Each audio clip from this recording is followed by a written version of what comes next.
What's going on? This is Marty Styles, and what we got here is Fight Night's Finest.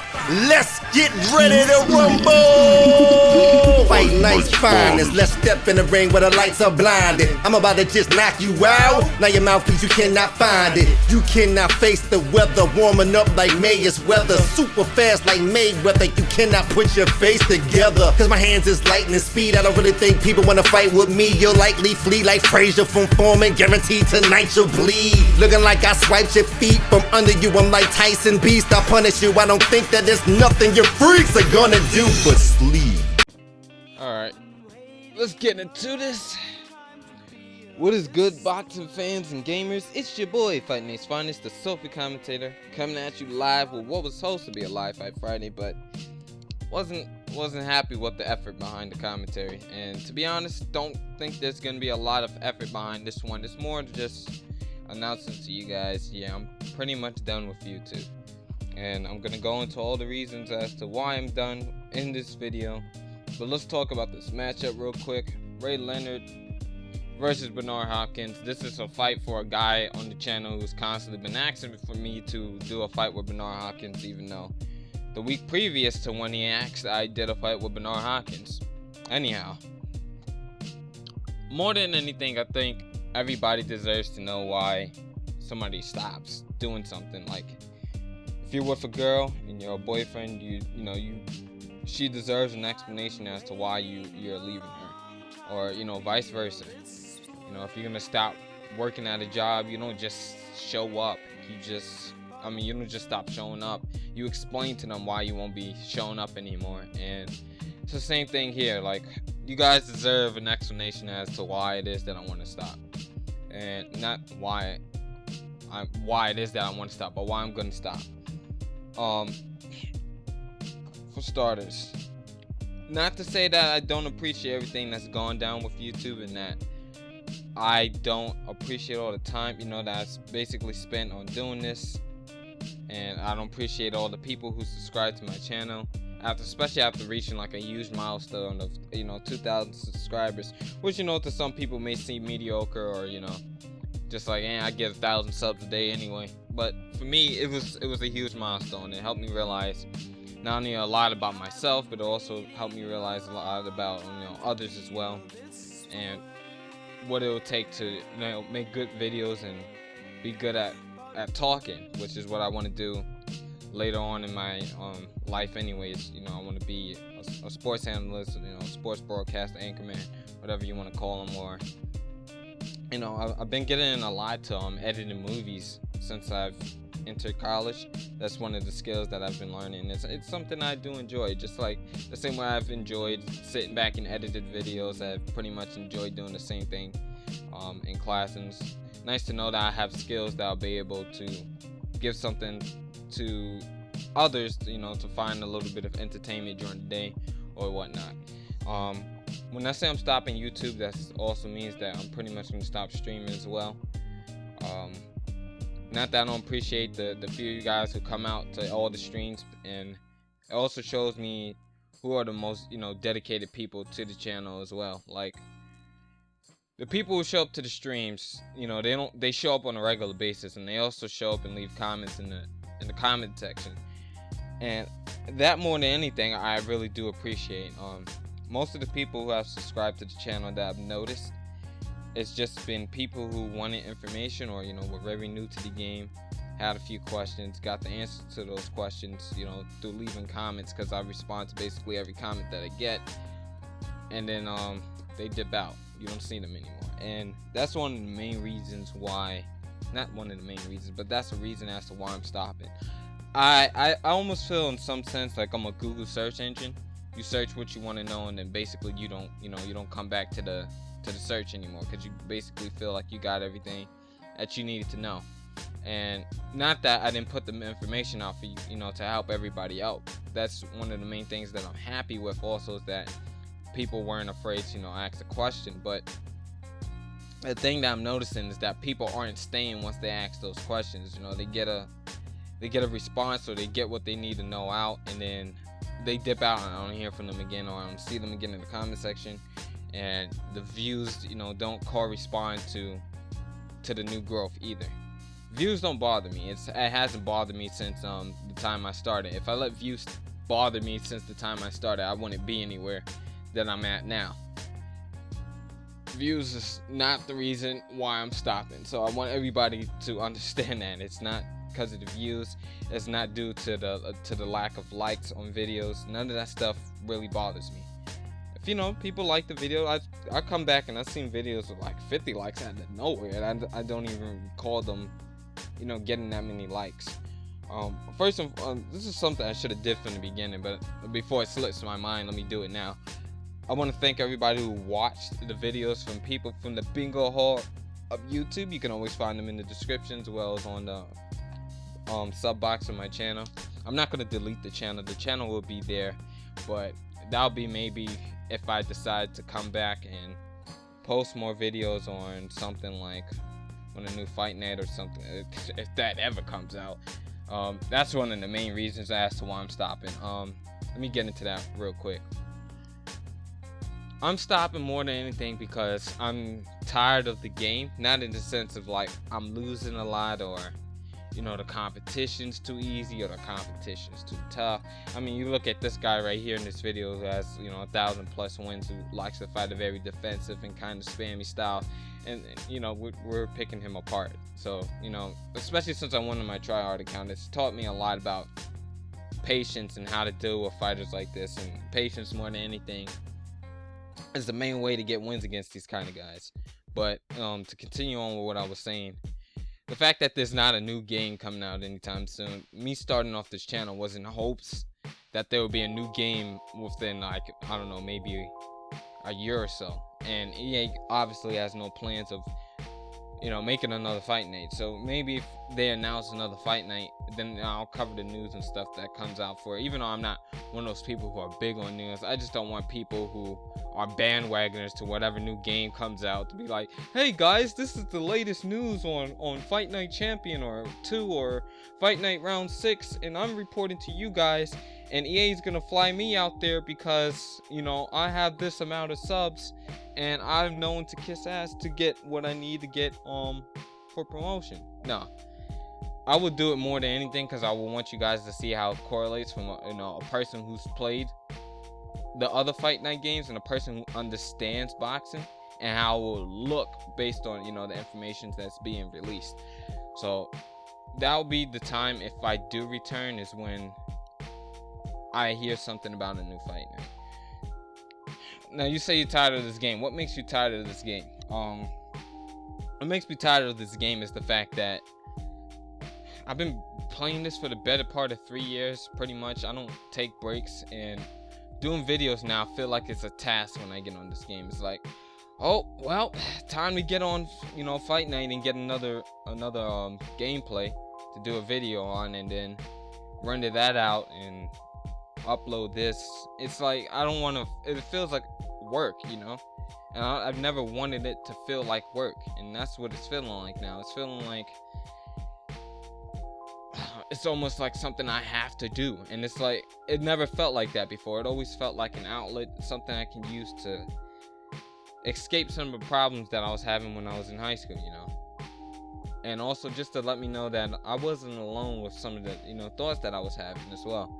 And I can see from a lot of the topical commentaries that I posted, you know, there's people out there who, you know, share those views, but there's also a lot of people, especially as I continue to do it, who, you know, really just don't give a damn about my opinion to begin with. The only reason they're here is because it's Fight Night and it's something that they like, you know, it's boxing related. And, you know, when it's not any of those things, even when I'm on the stream, you know, people just seem to disappear. And also when I do the videos, it's like the views are absent to what they normally are. I feel like, you know, if you are subscribed not for Fight Night and boxing, you should be more than anything, not to say that you can subscribe for that. Like, you guys subscribe, you know, for your own reasons, and I hope, you know, liking boxing was one of the reasons for it. But, you know, a lot of the things that I did early on in the channel was share my opinions and share those views. And I see that, you know, there's been a big dip off in how, you know, people look at stuff anyway. And I guess people are tired of hearing it, and I'm not gonna, you know, preach to those who don't, not even preach, but, you know, I'm not gonna share my opinions to those who don't want to hear it. I always believe that if you have an idea, it's best to share it. But you know, I kind of found another outlet for doing that now more than anything. It's something I didn't have before that I do have now. And not to say that I was using, you know, YouTube just to express my ideas, but it was one of the main things behind it. And I see a lot of people don't really care about that anyway. So it's not going to be something that, not to say I don't appreciate the guys who do appreciate me sharing my ideas. And more than anything is the main reason why I kept doing it for this long. It's because there are people out there who do care, and there's a lot of people who apparently use my videos to escape problems, and they use my videos to find entertainment and happiness, which I'm all glad for that I could do that. But more than anything now, I've been trying to do things for myself more than just doing things for other people. That's a problem that I've always had. I will do anything for anybody else in a quick hot second.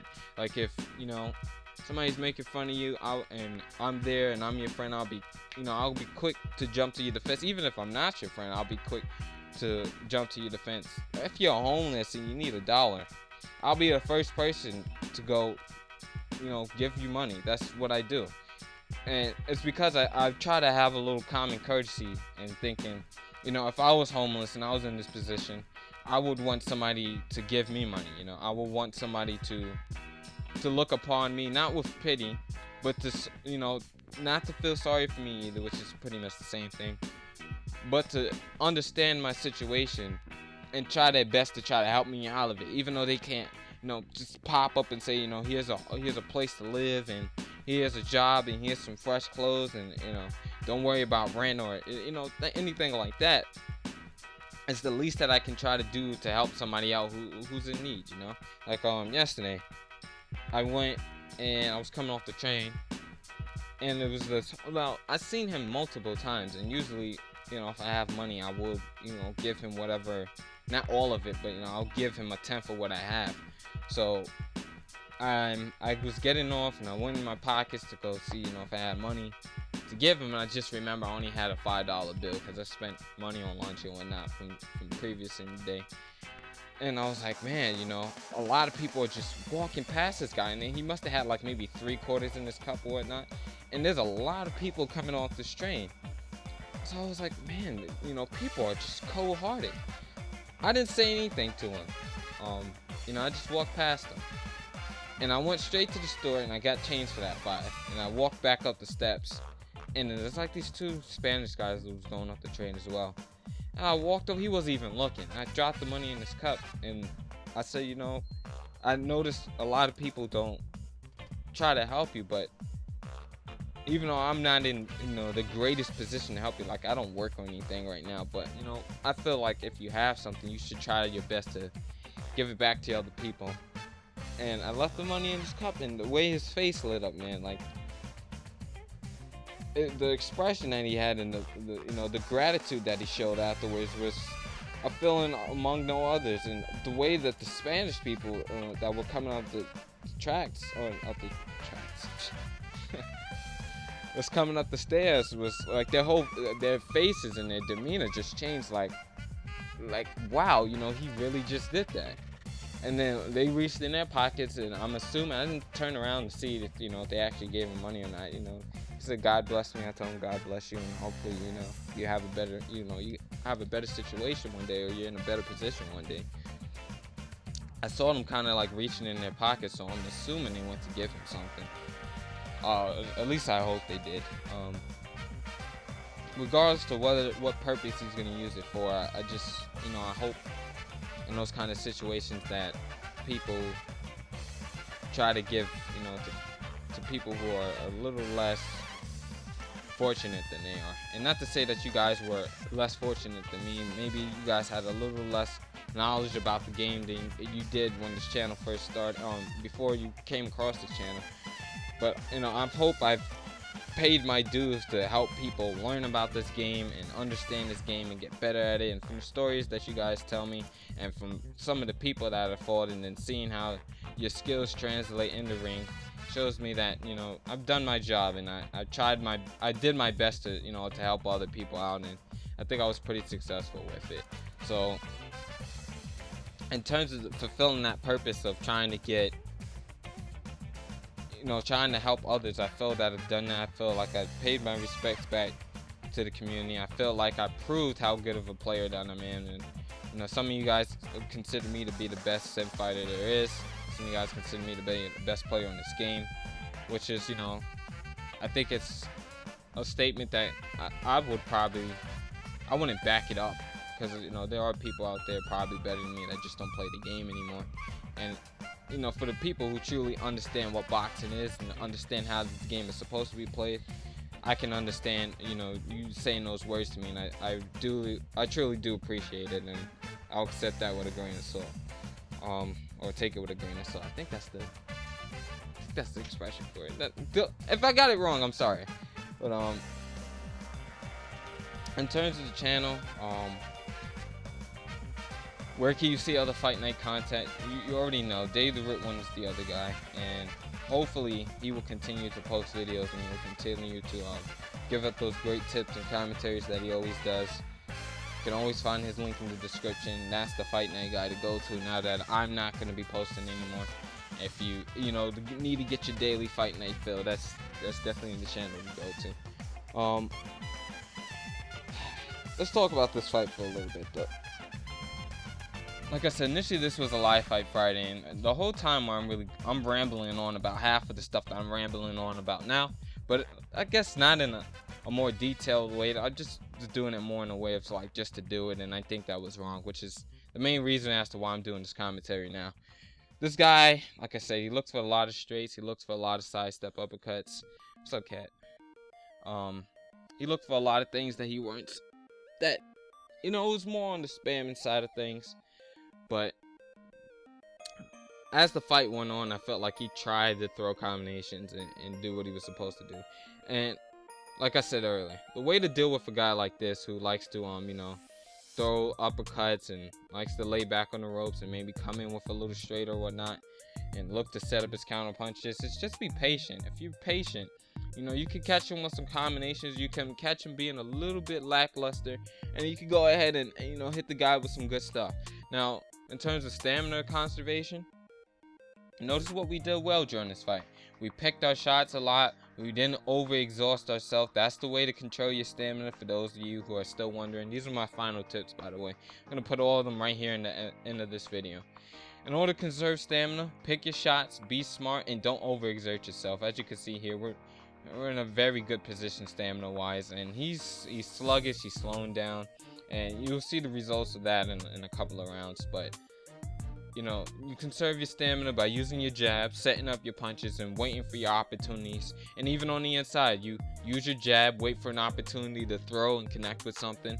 Don't overexhaust yourself with power shots. In all honesty, you don't even need to look for tons of power shots in order to win rounds. You land one or two, and as long as your opponent's not hitting you with a lot, you should be fine.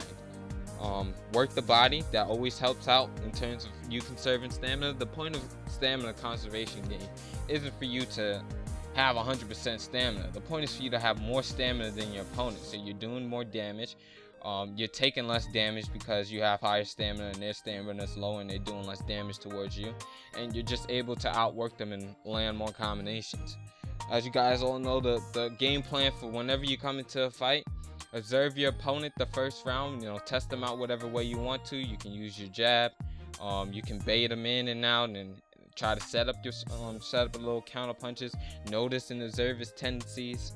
Come on the inside if you want, and just see how he responds to pressure. Test the different aspects of the game out. Test out a counter puncher strategy. Test out an outside game.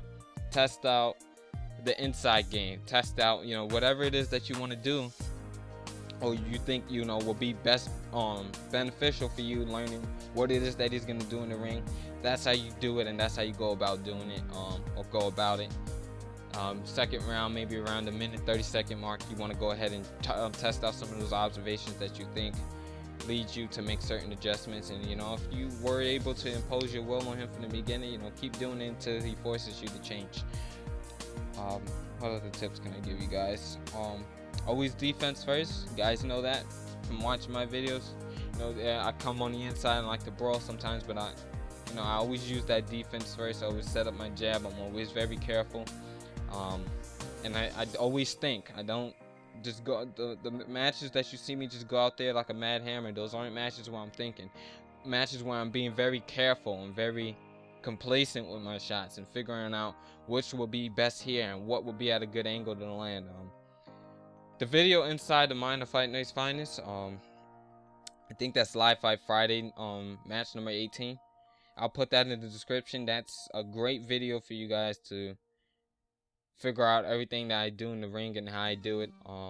The raw video of myself, Roberto Duran versus Manny Pacquiao, is a great video for you guys to learn how to just outbox and how to use your jab and whatnot. This match is a good example of patience, and I have a couple of matches I think on the channel that just display very good defense. So if you're looking for a more defensive style, you can find that there. The blueprint to beating spammers, that's another video. If you're looking or having a hard time with spammers, you can go back and watch that video. It shows a very good strategy in order how to beat any opponent, not just spammers, but it does it in a very sim textbook boxing style kind of way. You know, the tutorials are still on the channel for those of you guys who haven't seen some of my earlier videos.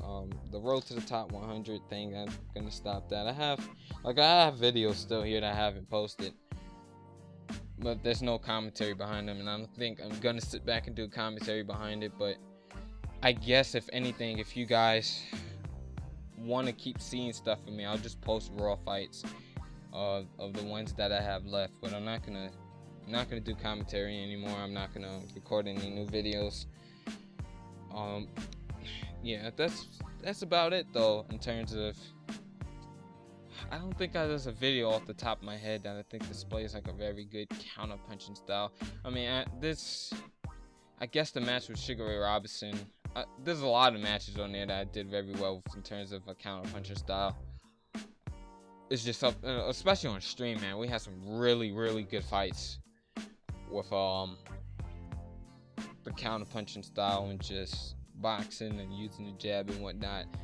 A lot of good fights in there. I don't think if the past broadcasters are still up, you guys should just go ahead and get those and watch those, I guess. But we're 22 minutes into this commentary already, and I basically ran out of things to talk about, so we'll just call to action from here on out to the end of the video.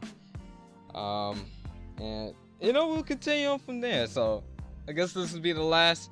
I'll try to bring the excitement for you guys one last time as we start to press the action after getting that knockdown. You come up with a double uppercut combination. And the main thing that I thought to myself right here is, like, if you want to trade, buddy, we can trade. We know you don't have no stamina. We know you don't have much left in the tank.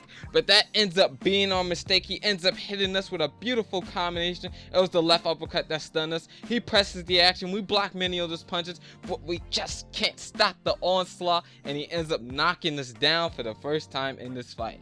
Now, during this fight, I didn't even think, like, you know, this could be his opportunity to come back. I just said to myself, you know, that's okay. You know, you caught one knockdown. I'm not really scared of terms of what you being able to come back and catch 4 or 3 knockdowns in a row and me end up losing the fight. You know, we continue to press the action. We continue to throw combinations for him. And we know for a fact that, you know, he really doesn't have the stamina to trade with us. So we keep throwing. Look at that combination. We end up stunning him right here with this right uppercut.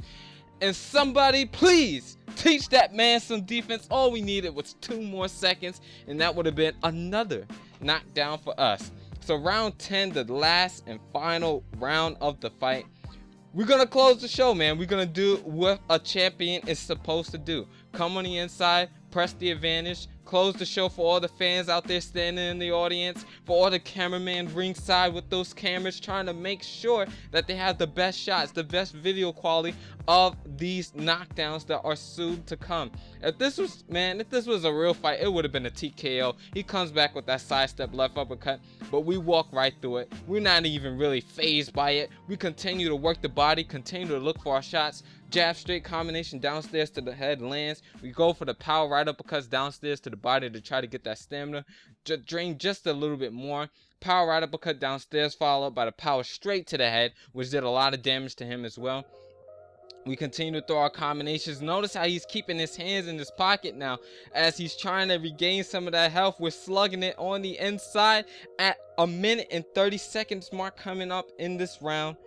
We're trying to do it the right way by making sure our stamina stay high and make sure that he doesn't get lucky. But with B-Hop, he doesn't have the greatest strength to go ahead and knock people out. But with him being tired, a good used game plan, a couple of body shots downstairs, followed by that right hook to the head, we were able to drop him and get cold clocked as we catch another knockdown in this fight. So the question now is, will he be able to beat the count? He makes it to the count of 5. He gets to 6. He gets to 7. He seems to be straight. He seems to be lined up. He's able to stand up at an 8 count. And it's like, that's okay, buddy, because we're coming to finish you. A minute left in round number 10. Will we be able to get the job done? He tries to throw a power shot downstairs to the body. Yeah, it hit us, but that ultimately is going to be the end of his undoing. A little push straight just to get him back for some of the spamming that he does. We miss with a power straight, and he comes back with a counter hook of his own. Goes straight downstairs to the body, straight right hand, followed by a jab, right uppercut combination, followed by a 4-punch combination. And for the last and final time, get your chin checked as we score our final knockdown of the fight. I hope you guys did enjoy this video. I hope you guys do understand, and I hope you guys do go ahead and check out Dave the Rip One, all those other commentators. And for the last and final time, it's your boy, Fight Night's Finest. I messed that up. Let me do it one more time. It's your boy, Fight Night's Finest, the sofa commentator, and I'm off this for good. Peace. Peace.